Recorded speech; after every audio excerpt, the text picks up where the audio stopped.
Courbet is obviously not the only European artist who is working in the realist style, however.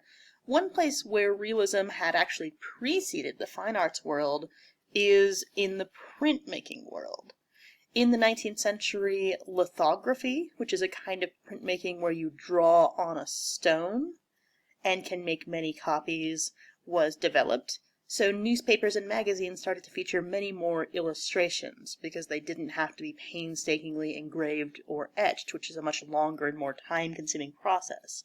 Lithography basically takes as long as making a drawing, except for it's reproducible.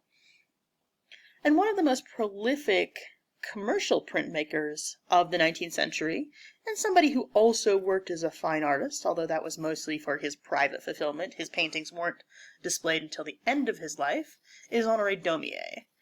Daumier published over 4,000 prints in his lifetime, and he was quite involved in progressive political circles in France in the 19th century, including spending 6 months in prison at one point for a caricature he made of the king, which was against the law.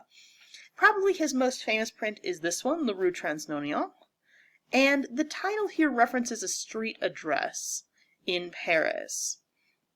And this references an instance of what we would probably call kind of police brutality, or police overreach today, where the police got word of a rebellion or an uprising in an inner city apartment building, and they burst into this apartment building and they start shooting first and asking questions later. In this print, Daumier obviously shows his debt to other artists and to art historians. Specifically, he references Montaigne's Dead Christ, or this picture is also called the Foreshortened Christ. We saw it way back at the beginning of class, if you remember. But he's also making a political statement here. The main male figure in the center is in his nightshirt. He's in his nightcap. He's not somebody that was planning an uprising against the government. He's just trying to work and to feed his family. If we look closely, we can also see that he's died trying to defend his child. And if we really look at the other two figures in the painting on the right and left-hand sides, the man on the right-hand side is quite old. So again, according to the social norms of the 19th century, probably not particularly threatening. And then the figure on the far left is, again, a woman. So according to the norms of the 19th century, probably not particularly threatening.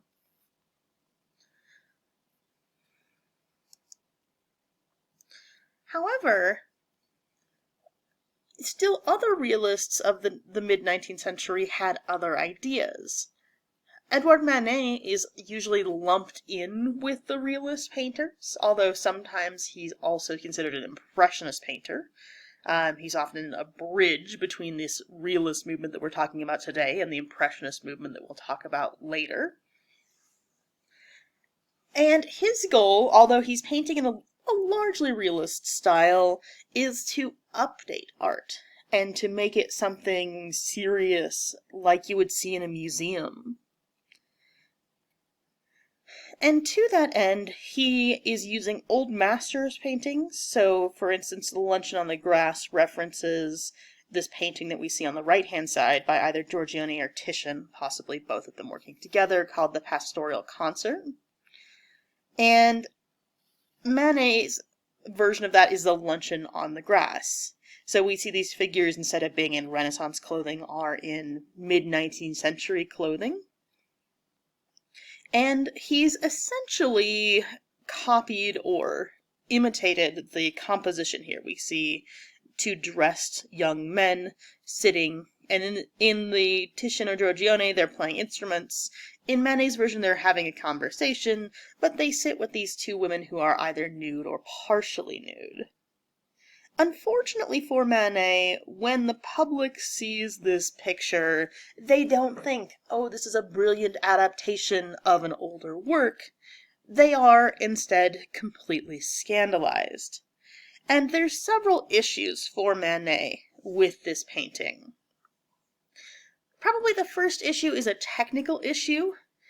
when we look at this today, we often see it as a predecessor to Impressionist painting, so a kind of looser technique with a visible brushstroke and quite textured application of paint to the surface. That all seems fairly ordinary and well within what would be expected of a painter in the mid-19th century to us. However, at the time, most academic-style paintings still used a smooth, invisible brushstroke and very thin, flat layers of paint on the canvas. There's also other kinds of technical problems. Manet's scale is inconsistent, so the woman in the background is much too large, considering her position in relation to the other figures, and even in relation to, for instance, the rowboat that's just off to her right. We also see that Manet is not a subtle painter. He tends to use large areas of flat color, and doesn't pay a lot of attention to the kind of slight variations and these subtle tonal and color changes that we see in other works of the early and mid-19th century. Last but not least is the social issue. While Manet may have had this Titian or other Renaissance painting in mind when he came up with this composition, obviously his audience doesn't know that reference off the top of their head. And what they see instead is something out of their own context or their own experience. So in the mid-19th century, the parks in Paris were notorious as places of prostitution. And this wasn't just kind of any prostitution. This is where the poorest of poor prostitutes would take their customers, women who didn't even have a few coins to rent a bed to ply their trade. So to see these women in various states of undress with these middle-class looking men who are still wearing their clothes, Parisianers of the mid-19th century immediately thought of prostitution, and this painting ended up being a huge scandal, rather than this kind of updated, elegant, new narrative of older art that Manet had originally intended.